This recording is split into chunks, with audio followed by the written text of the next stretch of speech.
Hello guys and welcome back to my channel where I talk about Japan, the JET program, showcase my traveling experiences and share my opinions. So if you don't want to miss any of that, then be sure to subscribe. So you can see from the title of this video it's going to be about speech contest, and I have briefly talked about this in the past in some videos but just kind of in passing. So this is going to be more of an in-depth view at training kids for speech contest, and I've actually just finished going through that process with one of my first years recently. The contest was last weekend.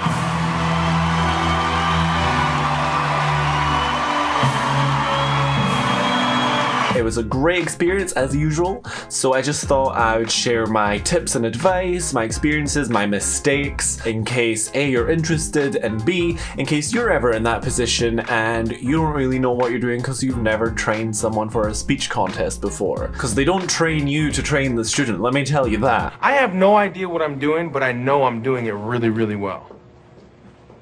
Let's just go straight in from the beginning.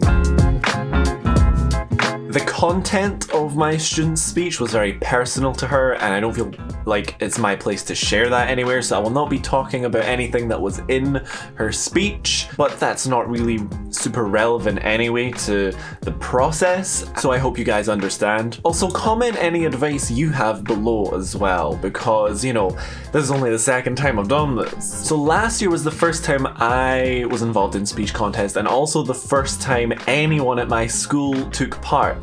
And last year I had two girls who made it to the contest, and the process is kind of like they submit an essay to me, I kind of help them make it as good as possible, they then submit the essay to the contest, and so many students, there's no like defined number, but so many students will get through to actually presenting, and I think they're graded partly for the written aspect, the actual speech writing, and then mostly for presenting the speech. And then the winner of that would proceed to the next level, and eventually it goes on to like a national level and so on. But let's not get ahead of ourselves, because my school is generally quite a very mid-level school, and we're competing against the likes of international schools which have basically native English speakers. And I've said before that it's unfair, and I still think that. Don't ever bring up my child again. I know, I didn't mean it that way. Don't ever bring up my kid again. Okay, I didn't mean it that way. Don't ever do that. I didn't mean it that way. Don't get me wrong, I'm sure those kids work just as hard as our kids. I have no doubt about that. They work very hard and their speeches are excellent and they do deserve to win.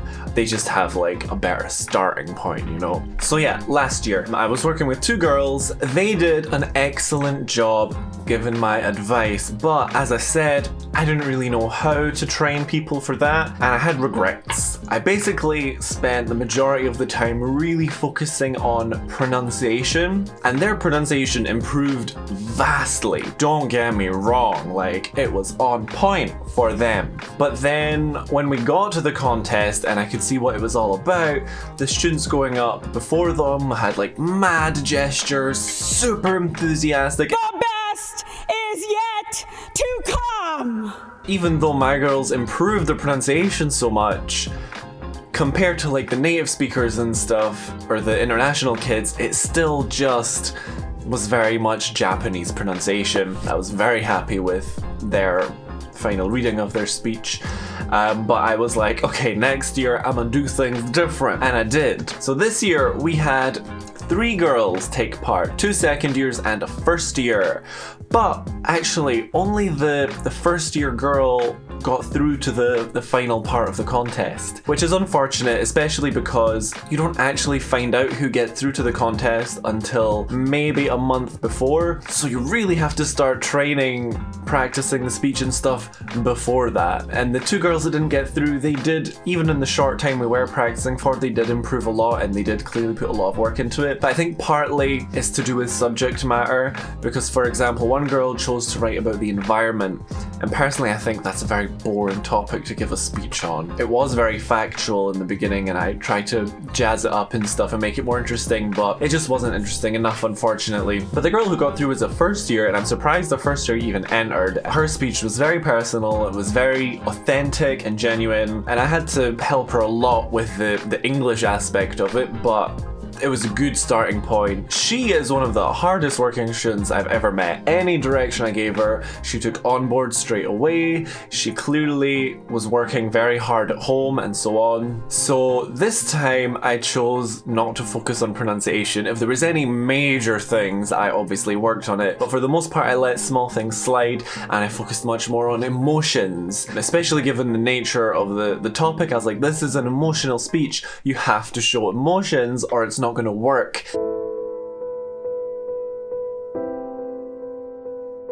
Hello and welcome to my speech about an emotional topic. And gestures, because it's just not natural, I think, for Japanese kids to use gestures in formal things. I think that's definitely a Western thing, so it's just so unnatural to them. But you also don't want it to seem overly rehearsed and stuff, so like, it's difficult to find that balance. Some early advice I gave her was for her to record herself reading her speech, and on top of that, I recorded myself reading it. And I told her, you don't have to copy every sound I make, but here's an example of where to put stress, how much emotion to put in at certain parts, how long to pause at certain parts, and things like that, and that really helped her. I'm not a bad public speaker, I don't think. I'm really bad at spontaneously saying stuff because I struggle to put my thoughts into words, but if I have time to prepare, then I'm a pretty confident speaker, so I thought I gave like a good model, at least for her to listen to. So I'd recommend you do that if you're ever gonna work with a student on speech contest. And some early advice for you, or advice to give you early in the process, is encourage your kids to start memorizing early, because for a long time we were just meeting once a week, and then it got to the point where it was like, oh shit, the contest is a month away. You got 5 paragraphs to memorize. That's more than one a week, on top of all your other school stuff, preparation for midterms, everything else. So I was like, okay, we gonna have to memorize fast speech. They have to memorize the whole speech. How the fuck? If they look at their speech at any point during the contest, they have points deducted. They have it in a folder in front of them. If they open it to look, points deducted. Also, there's a 5-minute time limit for your speech, or points deducted.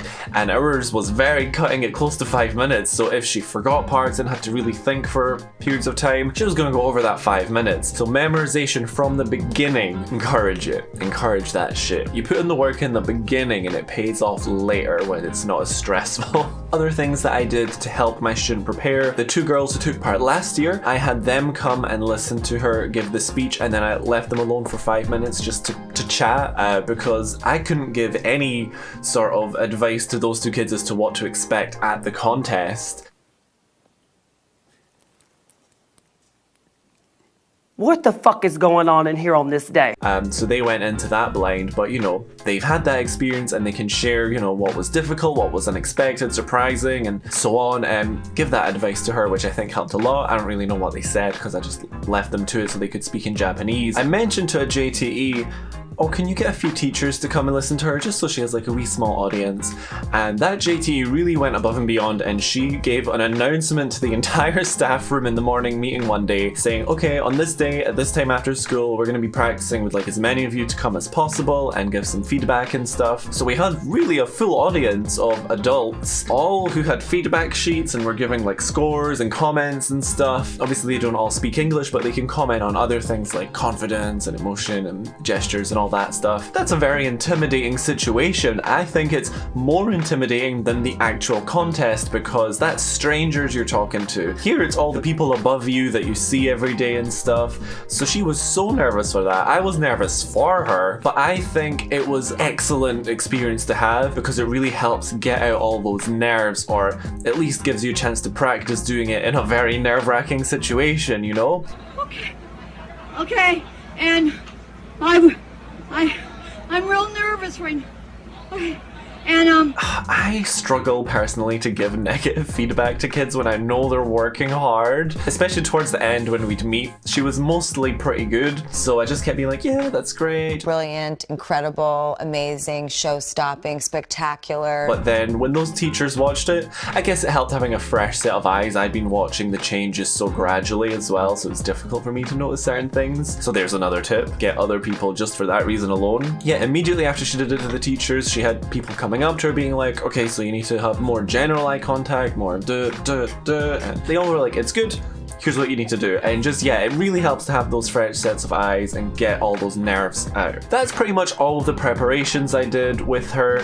It was a lot of work, especially in the last week we're practicing every day, so you do end up working overtime. But I really do enjoy it. Every time I've mentioned speech contests in the past, I talk about how I enjoy it because it's so great to see very clear improvements in a student, which is difficult to see with a whole class of kids. So we went to some city hall. Although usually you have all the kids doing it together in this hall, this was in a much smaller room and they did it in groups because of Coronavirus! We didn't find out the results either because they didn't bring everyone together to announce the awards. And I'm still waiting for the results actually, so, you know, if you want to hear the results of those, I will mention them at the start of some video once I find out, so make sure you're subscribed so you don't miss it. In terms of how the other speeches were, compared to last year, I think that these speeches were just okay. I didn't mean it that way. Don't ever talk about my kid again. But she didn't I talk didn't about your talk kid. about your kid. Shut the up.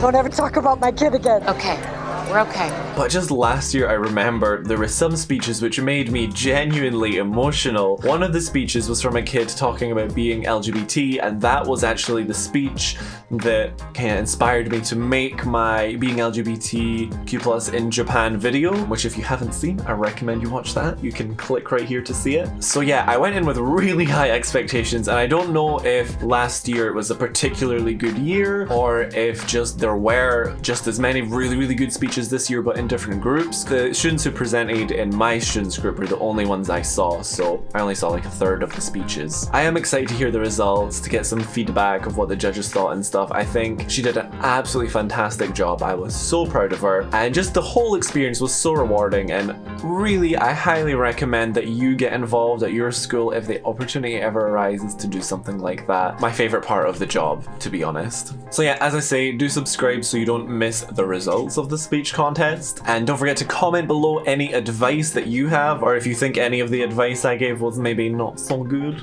I don't know, I'm still newish to this, really, ultimately. That's all I have to say, I think. I hope you guys are having a good day. What are you up to? I don't know how to end this video. I'm gonna go now. Bye! I know you